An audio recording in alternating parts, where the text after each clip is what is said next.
Hi అండి, నమస్తే. Welcome back to our channel. ఈరోజు వీడియోలో చాలా టేస్టీగా ఉండే రేర్గా మనం ఇంట్లో చేసుకుంటూ ఉంటాం కదా బోటీ కర్రీ. అది ఎలా చేసుకోవాలి ఏంటి అనేది అయితే ప్రాసెస్ అయితే చూసేద్దామండి. ఫస్ట్ నేను ఇక్కడ బోటీ అనేది తీసుకున్నాను అనమాట. దగ్గర ఒక కేజీ వరకు ఉంటుందన్నమాట. అంటే బోటీ అంటే మేక ఉంటుంది కదా, దాని పొట్ట అండి. చూసారు కదా, ఈ విధంగా బ్లాక్ కలర్లో ఉంటుందన్నమాట. లైక్ ఒక సంచిలాగా ఉంటుంది అనమాట, ఒక కవర్ టైప్లో ఉంటుంది.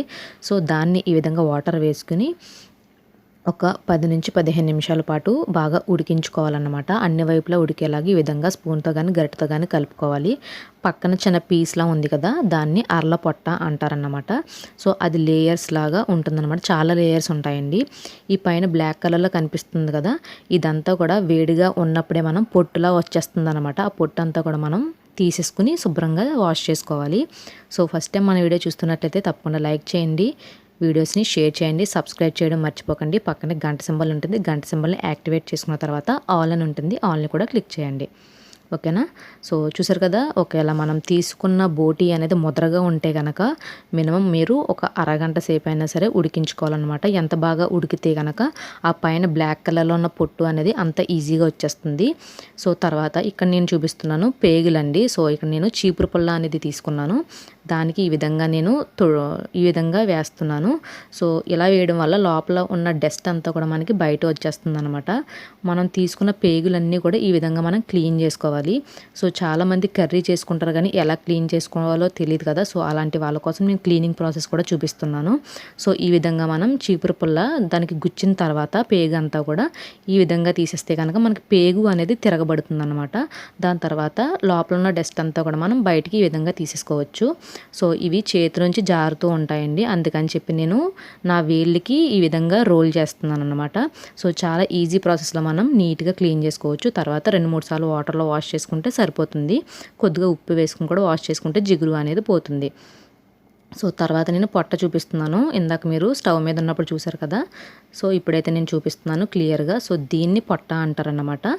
దీన్ని వచ్చేసి చిన్న పొట్ట అంటారు, అంటే అరల పొట్ట అంటారనమాట. ఇది లేయర్స్ లాగా ఉంటుంది. చూసారు కదా, ఈ విధంగా మనం పైన పొట్టు అనేది చేతితో తీసేసుకోవచ్చు, లేదు అంటే చాక్తో కానీ, లేదంటే షార్ప్గా ఉన్న స్పూన్ లాంటిది ఏదైనా అంటే కనుక ఈ విధంగా మనం తీసేసుకుంటే కనుక ఆ బ్లాక్ కలర్లో ఉన్నదంతా కూడా రిమూవ్ అయిపోతుంది. వేడిగా ఉన్నప్పుడు ఈ ప్రాసెస్ అంతా చేసుకోవాలండి. ఒకవేళ ఈ వాటర్ కానీ చల్లారిపోతే కనుక అప్పటికప్పుడు మళ్ళీ వేడి నీళ్ళు బాగా మరిగించి ఆ వాటర్ని ఈ పొట్ట మీద వేసేస్తే కనుక, ఈ మిక్సర్లో వేసేస్తే కనుక మన పైన పొట్టు అనేది వచ్చేస్తుంది. చెప్తున్నాను కదా, చల్లారితే కనుక పైన ఉన్న నలుపు అనేది అస్సలు పోదన్నమాట. చాలా కష్టపడాల్సి ఉంటుంది. బాగా వేడిగా ఉన్నప్పుడైతే మనకి వచ్చేస్తూ ఉంటుందన్నమాట. తర్వాత అయితే ప్రాసెస్ అయితే చూసేద్దాము. నేను ఆల్రెడీ చెప్పాను కదా, నేను 1 కేజీ వరకు తీసుకున్నాను బోటీ అనేది. దానికి వచ్చేసి నేను ఒక 10 నుంచి 12 పచ్చిమిర్చి వరకు వేసుకుంటున్నాను. ఈరోజు నేను చేయబోతున్న కర్రీ ఏంటంటే బోటీ మామిడికాయ కర్రీ అండి. చాలా టేస్టీగా ఉంటుంది. బోటీ చింతకాయ, బోటీ మామిడికాయ, బోటీ చింత చిగురు, బోటీ టమోటో. ఈ కాంబినేషన్స్ చాలా బాగుంటాయి అన్నమాట. తర్వాత ఇందులో నేను ఆనియన్స్ అయితే కట్ చేసుకున్నాను. మీ టేస్ట్ని బట్టి ఆనియన్స్ అనేవి ఎక్కువ కట్ చేసుకుంటారా, తక్కువ కట్ చేసుకుంటారా అన్నది మీ ఆప్షన్ అన్నమాట. కర్రీ అయితే చాలా టేస్టీగా ఉంటుంది. వీడియో కనుక తప్పకుండా ఫాలో అయినట్లయితే తప్పకుండా కామెంట్ సెక్షన్లో కామెంట్ చేయండి, ఒకవేళ మీరు ఈ వీడియోని ఫాలో అయినట్లయితే. ఓకేనా ఫ్రెండ్స్, వీడియో నచ్చినట్లయితే తప్పకుండా లైక్ చేయండి, షేర్ చేయండి, సబ్స్క్రైబ్ చేయడం మాత్రం మర్చిపోకండి. ఈ బోటీ కర్రీ అనేది టేస్ట్ అయితే చాలా బాగుంటుందండి. కాకపోతే చేసుకోవడం అనేది ప్రాసెస్ అనేది చాలా లెందీగా ఉంటుందన్నమాట. ఇక్కడైతే చూసారు కదా, ఆల్రెడీ పేగులు అయితే క్లీన్ చేసి పెట్టేశాను. ఆనియన్స్ అయితే ఫ్రై అయిపోయాయి. ఇందులో నేను 1.5 స్పూన్ వరకు జింజర్ గార్లిక్ పేస్ట్ అనేది యాడ్ చేశాను అన్నమాట. పచ్చివాసన పోయేంత వరకు వేయించుకుందాము. బోటీలో చాలా రకాలు ఉంటాయండి. పొట్ట అంటారు, అరల పొట్ట అంటారు, పేగులు అంటారు, దబ్బ అని ఒకటి ఉంటుంది, గుండెకాయలా ఉంటుంది. అది కూడా మనం బాయిల్ చేసుకుని మనం కర్రీ అనేది ప్రిపేర్ చేసుకోవాలి. రకరకాలుగా ఉంటాయన్నమాట పేర్లు అయితే. ఇందులో అయితే నేను పేగులు ఆల్రెడీ వేసేసాను.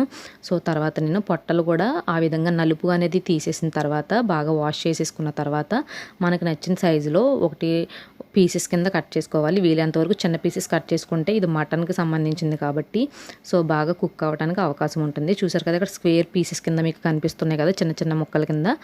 అవి మనకు నచ్చిన సైజులో కట్ చేసుకోవాలి. వీలైనంత వరకు మీరు ఈ కర్రీని కుక్కర్లో ప్రిపేర్ చేయడానికి ట్రై చేయండి. పీసెస్ అనేవి బాగా కుక్ అవుతాయి అన్నమాట. సో తర్వాత ఇందులో పసుపు, కారం, ఉప్పు అనేది యాడ్ చేస్తున్నాను. మామిడికాయ వేస్తున్నాం కాబట్టి ఉప్పు కొంచెం ఎక్కువగానే పడుతుందండి. సో ఇదైతే బేసిక్ కర్రీ అండి. బేసిక్గా బోటి మన ఇంట్లో మనం ప్రిపేర్ చేసుకునే ప్రాసెస్ నేను చూపిస్తున్నాను. సో చాలా టేస్టీగా ఉంటుంది, చాలా ఈజీ అన్నమాట. సో కర్రీ చేసుకోవడానికి కూడా చాలా ఎక్కువ టైం అయితే ఏం పట్టదు. సో ఓన్లీ మనకి బోటి ప్రిపేర్ చేసుకోవడానికి, బోటి కర్రీకి ముందు మనం ఉడకబెట్టుకోవడం ఇదే పెద్ద కొంచెం ప్రాసెస్గా ఉంటుంది తప్ప కర్రీ అయితే ఎక్కువ ప్రాసెస్ అయితే పట్టదు. సో చూసారు కదా, ఈ విధంగా ఉప్పు, కారం, పసుపు అన్నీ వేసేసిన తర్వాత ఒక 2 నిమిషాలు మగ్గించుకుందాము. ఆ ఉప్పు, కారం కూడా పీసెస్కి బాగా పడతాయి అన్నమాట. సో మటన్తో పోలిస్తే కనుక ఇది కాస్ట్ కూడా కొంచెం తక్కువగానే ఉంటుందండి. సో ఈ కర్రీ వచ్చేసి చాలా టేస్టీగా ఉంటుంది. నేను ఆల్రెడీ చెప్పాను కదా, ప్రాసెస్ అయితే లెందీగా ఉంటుంది అంతే. సో వాటిని క్లీన్ చేసుకోవడమే కొంచెం పెద్ద ప్రాసెస్ అండి. టేస్ట్ అయితే అదిరిపోతుంది. సో ఇందులో అయితే నేను గరం మసాలా పౌడర్ అనేది 2 స్పూన్స్ వరకు వేస్తున్నాను. ఇప్పుడు ఈ గరం మసాలా కూడా ఇంట్లో హోమ్ మేడ్ ప్రిపేర్ చేసిందే అండి. ఆల్రెడీ మన ఛానల్లో ఉంది, లింక్ నేను డిస్క్రిప్షన్లో ఇస్తాను, ఒకసారి చెక్ చేయండి, ఓకేనా. సో ఈ బోటి ఎలా ప్రిపేర్ చేయాలో తెలియని వాళ్ళ కోసమే నేను ఫస్ట్ ఎలా క్లీన్ చేయాలి ఏంటి అనేది ప్రాసెస్ అనేది చూపించాను అన్నమాట. సో ఇక్కడైతే నేను ఒక మామిడికాయ తీసుకున్నాను. సో ఒక మామిడికాయని గ్రైండర్లో మిక్సీ జార్లో వేసుకుని పేస్ట్ కింద చేసుకుని వేసుకుంటున్నాను. మామిడికాయ అనేది చాలా ఫాస్ట్గా మగ్గిపోతుంది కదా, జస్ట్ ఒక 15 సెకండ్స్లో మనకి మగ్గిపోతుంది. సో తర్వాత కొద్దిగా వాటర్, ఆ ముక్కలు కొద్దిగా మునిగేంత వరకు వాటర్ వేసుకుంటున్నాను అంతే.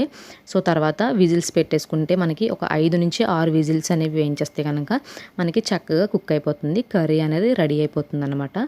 సో ఈ కర్రీ ఎవరైనా తినొచ్చండి. చెప్పాను కదా, చాలామంది చాలా ఇష్టంగా తింటూ ఉంటారు, కాకపోతే చేసుకోవడం రాదన్నమాట. సో అలాంటి వాళ్ళకి ఈ వీడియో బాగా హెల్ప్ఫుల్ అయిందని అనుకుంటున్నాను.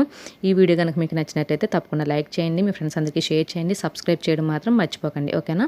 సో సబ్స్క్రైబ్ బటనే ఆల్ అని ఉంటుంది, ఆల్ని క్లిక్ చేసి గంట సింబల్ని క్లిక్ చేయండి, ఓకేనా friends. Thank you for watching. ఇంకో వీడియోతో మళ్ళీ మీ ముందుకు వచ్చేస్తాను. అంతవరకు బాయ్ బాయ్.